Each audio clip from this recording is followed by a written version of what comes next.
sociedade que a gente vive é uma sociedade do modelo antropocêntrico. O que é que isso quer dizer?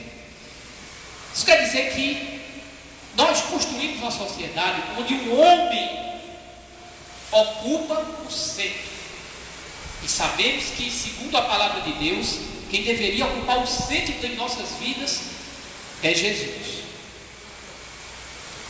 Esse afastamento entre o homem e Deus tem trazido as piores consequências para o nosso mundo. Nós temos visto as guerras, temos visto destruição, um cenário terrível ao nosso redor. Isso ocorre, como o apóstolo Paulo falou, está escrito na primeira epístola a Timóteo. Ele disse que no final dos tempos o amor se esfriará em todos os corações. Esse amor se esfria em nossos corações e nós nos tornamos muitas vezes distantes de Deus. Esse afastamento entre nós e Deus tem trazido doenças de todos os tipos, e entre elas patologias emocionais, fobias e medos. Os estudos demonstram que cerca de quase 15% da população brasileira desenvolve algum tipo de fobia ou de medo. E fazendo uma pesquisa básica, a gente descobre que os medos mais comuns que batem as portas dos nossos corações, por exemplo, o medo do desconhecido. Quando lidamos diante de uma situação a qual não conhecemos, um dilema novo, um problema novo em nossas vidas, surge o medo. Medo da morte, por desconhecermos, às vezes, muitas pessoas desconhecem que podem ter um destino eterno ao lado de Deus. Os medos naturais, como por exemplo, medo de altura, medo de ambientes fechados, medo da violência urbana, que cresce e desenvolve nas grandes cidades, até medo de multidão, são vários medos. Até medo de insetos. Tem gente que tem fobias a insetos. Medo de escuro. Medo de sofrer na vida. Medo de ficar doente em tempos de zika, vírus, em tempos de doenças se proliferando. Medo da solidão, medo de ficar sozinho. Medo da pobreza em tempos de crise. Medo do desemprego em tempos de crise. Medo de falar em público, medo de ser rejeitado na sociedade, medo de ser excluído na sociedade, medo de ser humilhado, medo de ser abandonado. E digo mais, tem gente com medo do inferno e medo até do diabo. Infelizmente, a teologia que se prega hoje, muitas vezes tem posto esse tipo de medo no coração de muitas pessoas fracas que não conhecem ainda o Evangelho verdadeiro. E nos casos extremos, igreja, tem gente com medo até de Deus, de quem jamais se deve ter medo. O medo em si, igreja, não é algo mal para a gente. O medo é uma reação natural que nos proporciona um estado de alerta, com o objetivo de nos proteger, de nos preservar. O medo natural é o medo normal, todo mundo deve ter esse medo. Só as pessoas que padecem de doenças graves é que não têm esse medo natural, que é indispensável à manutenção e à preservação da nossa vida. Mas a gente precisa entender que existem duas tipologias básicas de medo. Existem dois grandes tipos de medo. O primeiro medo, esse medo que nos salva do perigo, que é o medo da cautela, o medo da prudência. Mas tem outro tipo de medo muito perigoso para a gente. É o medo que nos impede de viver uma verdadeira vida de fé. E é sobre esse tipo de medo que a gente vai estar discorrendo nos próximos minutos. Às vezes eu tenho a impressão de que o medo é uma espécie de sensação de desamparo. O medo parece que é fomentado por algo que falta dentro de nós. É uma sensação de que a gente está desacompanhado. Falta uma presença, falta eu tenho a impressão que o medo é um sentimento de órfãos, daqueles que se sentem sozinhos na caminhada da vida. Há quem diga também que o medo é a negação sombria do amor, é o lado negativo do amor. E esse medo, igreja, tem gerado bastantes incertezas dentro de nós, mágoas, desânimos. Esse medo, de fato, é um medo incapacitante, que não permite a gente dar passos além, para frente da nossa caminhada. O medo é um agente paralisante e incapacitante. Isso é verdade. E eu gostaria de dizer à igreja que o medo, esse tipo de medo que a gente está falando, ele não é real, igreja. Esse medo é produto da falsa percepção da realidade. É quando a gente enxerga a realidade da forma que não deveríamos. Saiba que o medo é o principal inimigo da sua fé. O medo neutraliza a fé que Deus quer que desponte em nossos corações a cada dia. E o medo é o desconhecimento do amor pleno e incondicional de Deus. Porque, como nós lemos, o perfeito amor lança fora todas as fobias e todos os medos. Que essa palavra entre no seu coração a partir de agora. O verdadeiro amor de Deus lança fora todas as fobias e todos os medos. E eu faço uma pergunta desafiadora para cada um de nós. Qual o seu medo? Você tem medo de quê? Que nós possamos responder essa pergunta para nós mesmos e para Deus. Que a partir de agora o Espírito de Deus esteja ministrando os nossos corações. Porque o medo gera consequências desastrosas na vida do cristão. O medo de ensinar a verdade, por exemplo, é um dos medos que mais destrói a base da nossa sociedade. O medo de educar, o medo de falar a verdade, o medo de exortar. E eu tenho visto que o medo, a verdade, o medo de falar a verdade no lar é uma grande ameaça para a saúde espiritual da família, que, como nós sabemos, é a base da nossa sociedade. É esse medo de exortar, o medo de confrontar. Porque esse medo dentro da família, ele destrói aquilo de mais santo e poderoso que deve existir dentro de uma família, que é a hierarquia familiar. Esse medo destrói, esse medo quebra o vínculo, quebra a autoridade dos pais sobre os filhos. Assim como também esse medo corrompe os relacionamentos entre os cônjuges, visto que o relacionamento dos cônjuges deve ser pautado na liberdade de crítica. Os cônjuges, eles têm que ter coragem para confrontar uns aos outros. Os maridos têm que ter coragem para confrontar possíveis erros de suas esposas, assim como suas esposas devem ter coragem de confrontar os erros dos seus maridos.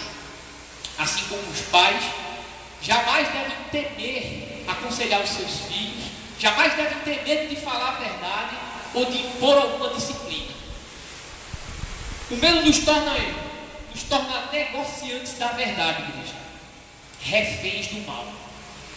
Felizmente, eu tenho observado em algumas famílias que padecem por problemas que poderiam ser evitados. E esses problemas, eles nascem justamente nesse terreno que o medo prepara.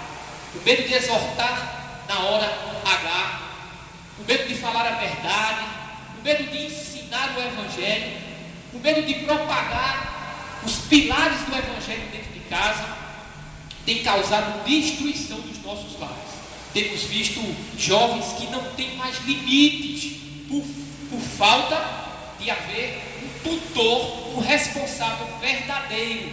Porque responsável e pai é aquele que está pronto para exortar, disciplinar e falar a verdade para os seus filhos. Pai não está, o conceito de pai não é aquele conceito preso ao lado genético. Não. Pai é todo aquele que tem amor no coração para exortar, para disciplinar os seus filhos ou aqueles que estão debaixo da sua autoridade. E às vezes eu chego à conclusão de que esse medo, ele se baseia no pior dos medos, que é o medo de ser aquilo que Deus projetou para você. Onde você estiver, não tenha medo. Tome posse da identidade que Deus quer colocar no seu coração. Tome posse da autoridade que você tem.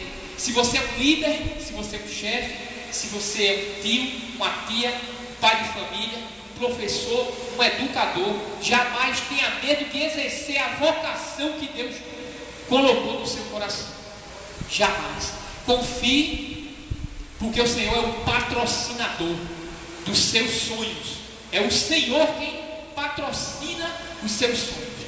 Não tenha medo. Vá em frente. Ande. É para frente que se anda. Vamos ver o que o pastor Paulo Borges Júnior escreveu. É algo muito forte. Me perdoe, mas eu tenho que falar isso hoje, igreja.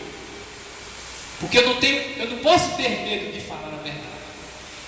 Ele escreveu o seguinte, que em nossos dias nós temos visto famílias que não querem ter filhos por medo. Isso é uma verdade. Acho que cada um de vocês já deve ter escutado alguém que não quer ter filho porque tem medo. Medo de não haver provisão futura, medo de não ter como educar seus filhos, medo de não ter como criá-los, medo de tudo. Profissionais que não dão o melhor de si por medo de serem explorados. E tem mais, dízimos e ofertas que são dadas por medo. Isso é um dos piores medos que podem crescer uma comunidade de Deus. Os discípulos não podem ter medo. Dar dízimos e ofertas por medo, porque infelizmente, repito, muitas teologias desviadas do Evangelho são pregadas. E eu quero dizer a você, meu irmão e minha irmã, que o dízimo, que as ofertas dadas por medo, não são aceitas por Deus, porque o vínculo que valida a verdadeira oferta é o amor por Deus. É a alegria de se dar uma oferta, de se dar um dízimo. É isso que valida o sacrifício do dízimo, o culto do dízimo, porque dízimo e oferta também é culto. Dê os seus dízimos e as suas ofertas com prazer e alegria profunda de poder retribuir um pouco daquilo que Deus lhe abençoa. Lamentavelmente, até os cristãos têm medo de viver a justiça de Deus, com medo de que falte para ele. Finaliza esse pastor. Às vezes a gente está em meio a alguma situação, no trabalho, em casa, na rua, e a gente vê uma grande injustiça ocorrendo ao nosso redor. E a gente, muitas vezes, o que é que a gente faz? A gente vira as costas e sai de fininho. A gente se omite. É dessa justiça aqui que esse pastor está falando. Até cristãos têm medo de viver a justiça de Deus, com medo que falte para ele. Muitas vezes pensamos, não, eu não posso me meter nesse problema, porque pode ser que sobe para mim. Esse modelo de pensamento não vem de Deus, porque Deus não nos deu espírito de covardia. É claro que temos que ter discernimento, entendimento de Deus, sensibilidade, para saber o que nos cabe, o que cabe a nós intervir ou não. É claro, mas jamais podemos nos omitir diante das injustiças que ocorrem ao nosso redor. Glória a Deus, igreja. A igreja está entendendo? Amém? Glória a Deus. Quando a gente lê a carta de Paulo aos Gálatas, capítulo 5, a gente fala sobre ele fala sobre os frutos da carne. E ele cita ciúme, ira, egoísmo, idolatria, inveja, vaidade, orgulho, dentre outros. E eu particularmente acredito que todos esses pecados que nós cometemos muitas vezes têm uma ligação direta ou indireta com medo. Por isso que devemos combater esse medo com todas as forças que nós temos, toda a fé que nós temos, todas as armas que Deus nos dá. Precisamos combater esses medos, porque muitas vezes eles estão na base, é o elemento fomentador de muitos e muitos outros pecados. Lendo os evangelhos, a gente lê que Pedro negou a Cristo naquele episódio. Jesus, na sua presciência, já o tinha anunciado que ele, o apóstolo Pedro, iria negar Cristo. E o apóstolo Pedro negou a Cristo por quê? Por medo. Medo de assumir consequências. Medo de assumir quem ele era em Cristo Jesus. Medo da sua identidade. Foi uma grande lição para ele, aquele momento em que ele lembrou, e o galo cantou 3 vezes, e ele se recordou das palavras do mestre, e chorou profundamente, arrependido pela sua covardia. É o mesmo Pedro que afundou nas águas. Por quê? Por medo. A gente lê também o capítulo de Atos, onde Ananias e Safira caíram no pecado da cobiça e avareza. Eles mentiram ao Espírito Santo por medo. Esse medo foi o fomentador da cobiça e da avareza. A gente lê nesse episódio de Atos que a igreja estava reunindo os irmãos e cada um estava trazendo à igreja quantias, aquilo que poderia depositar, para que esses bens, esse capital recolhido, fosse usado na partilha para os irmãos. Esse é o espírito da igreja de Atos, o espírito da igreja da partilha, a igreja que tem preocupação com o seu irmão. Mas Ananias, certo cidadão, ele mentiu ao Espírito Santo em relação à quantia que ele tinha deixado. Ele cometeu um grave pecado de cobiça e avareza. Certamente ele teve medo de faltar para ele. Certamente ele esqueceu do Salmo 23 que diz: Senhor é meu pastor, e numa melhor tradução, o Senhor é meu pastor, de nada sentirei falta. A verdade, igreja, é se quisermos andar sobre as tormentas da vida e confessar a Cristo diante dos homens, precisamos ser corajosos. Precisamos ser desbravadores do caído, nessa escuridão. Devemos ser luz, devemos ser sal da terra e a luz do mundo, sem medo das consequências, porque estamos aqui para nos expor de fato. Busquemos o reino de Deus e as demais coisas que serão acrescentadas.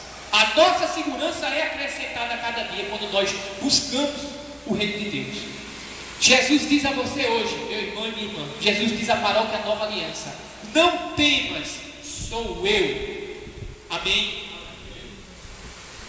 Sou eu quem estou contigo. E como é que a gente pode vencer esses medos, igreja? Como é que a gente descobre esse amor perfeito que o apóstolo Paulo, o apóstolo João, escreve na sua epístola? Ele escreve no verso 12 algo muito curioso. Ele diz: ninguém jamais viu a Deus. Se nos amamos uns aos outros, Deus está em nós, e em nós é o seu perfeito amor. Falar de amor de Deus nem sempre é fácil, eu confesso. Para se falar alguma coisa, dissertar alguma coisa sobre amar a Deus, nem sempre é fácil, porque Deus é Espírito. E alguém pode perguntar: como é que eu amo a Deus? Como é que eu vou dar um abraço em Deus?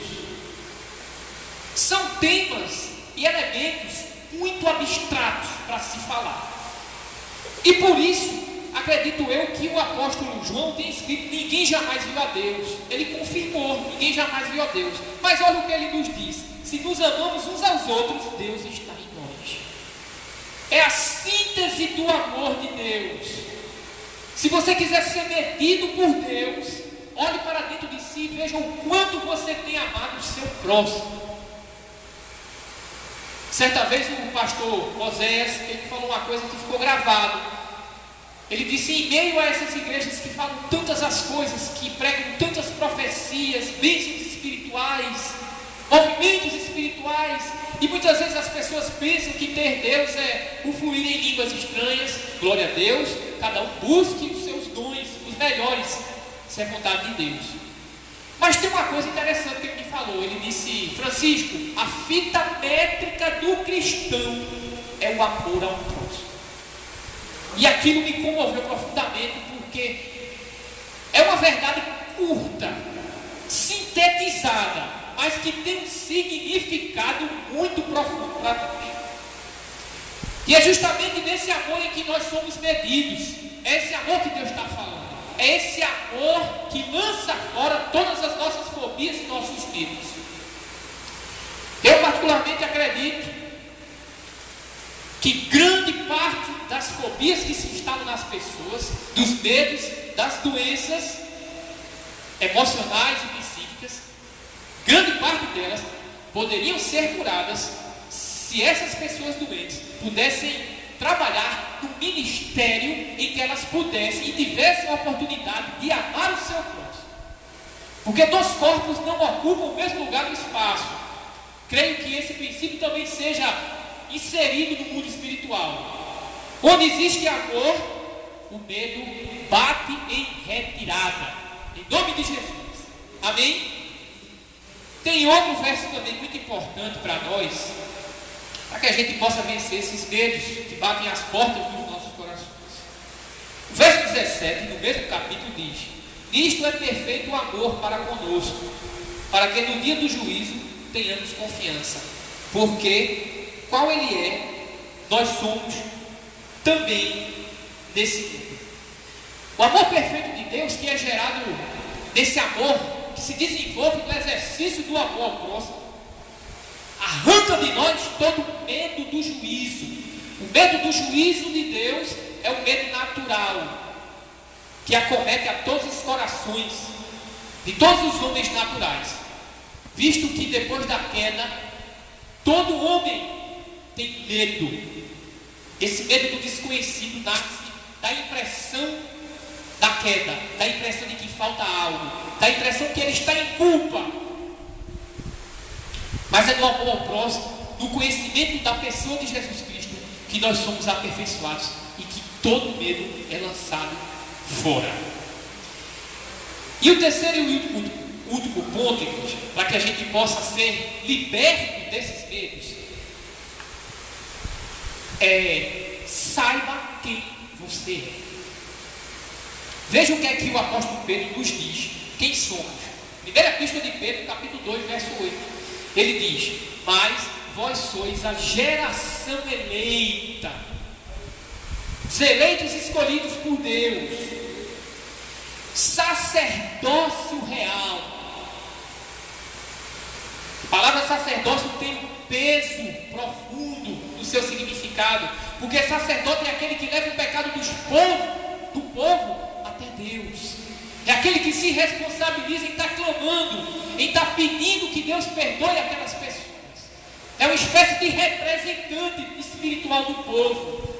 Você é um sacerdote de Deus.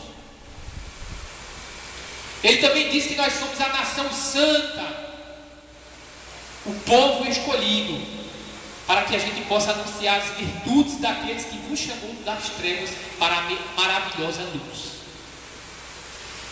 Algo poderoso e milagroso ocorre, igreja, quando você faz o seu papel de sacerdote, de povo eleito, de homem de Deus, de sal da terra, de luz do mundo.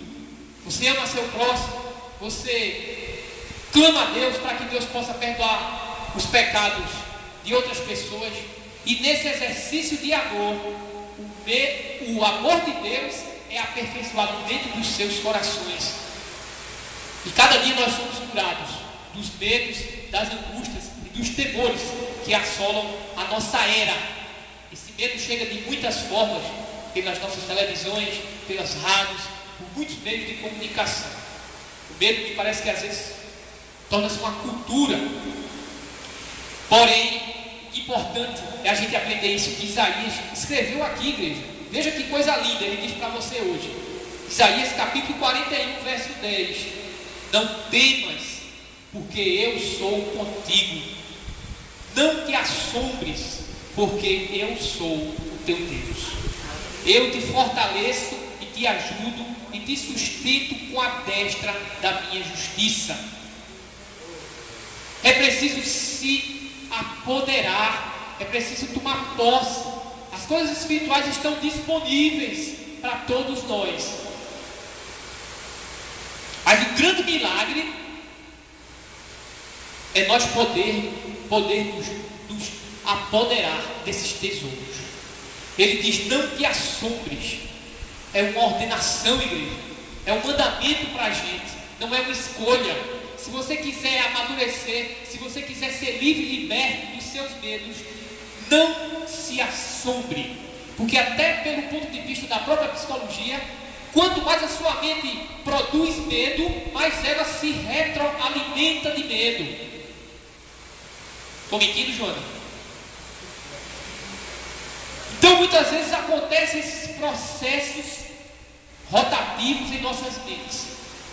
Mas não te assombres, porque o Senhor é contigo e te fortalece. Amém? Vamos nos lembrar, quando o medo bater na nossa porta, nos lembremos do que Josué escreveu no capítulo 1, verso 9. Não te mandei eu? Esforça-te e tem bom ânimo. Não temas, não te espantes, porque o Senhor teu Deus é contigo por onde quer que andares. Você é o Josué desse tempo. Talvez exista uma multidão sendo conduzida pelo seu modelo, pelo seu modo de vida. Talvez existam pessoas que você até nem enxergue, mas que olham você, porque você muitas vezes já demonstrou a imagem e a semelhança de Deus. Então é preciso que nós continuemos caminhando em direção à terra prometida, sem se espantar com tudo aquilo que ocorre ao nosso redor, sempre se esforçando e tendo bom ânimo, a boa perspectiva de que existe um braço invisível, uma destra invisível diante de você, guiando a cada um de nós, nos conduzindo por esse mundo, para que nós possamos chegar na Jerusalém celestial, na terra prometida. Amém? Quando o medo bater na sua porta, lembre-se do Salmo 56, verso 11, que diz: em Deus tenho posto a minha confiança, não temerei o que me possa fazer o homem. Ponha sua confiança em Deus e não tema na represália dos homens. Mantenha-se firme, guarde os princípios de Deus. Não tema os próprios homens. Lembremos daquilo que Cristo disse: não temas aqueles que matam o corpo, mas temas sim aqueles que podem lançar a alma do inferno. O controle e o domínio de todas as coisas está na mão de Deus. Cabe a cada um de nós fazermos a nossa parte. Amém? E eu gostaria de concluir falando 3 grandes verdades para combater esse medo. Saiba que você é feitura de Deus, igreja. É imagem e semelhança, e nasceu para refletir a glória de Deus. Jesus é o seu amigo. A segunda verdade é: você deveria meditar no sentido da sua vida. E eu faço outra pergunta desafiadora: vale a pena viver com medo? É claro que não. Jogue esse medo fora, se atire no oceano da graça de Deus, sem medo de afogamentos. E o terceiro, sabe que você deve lutar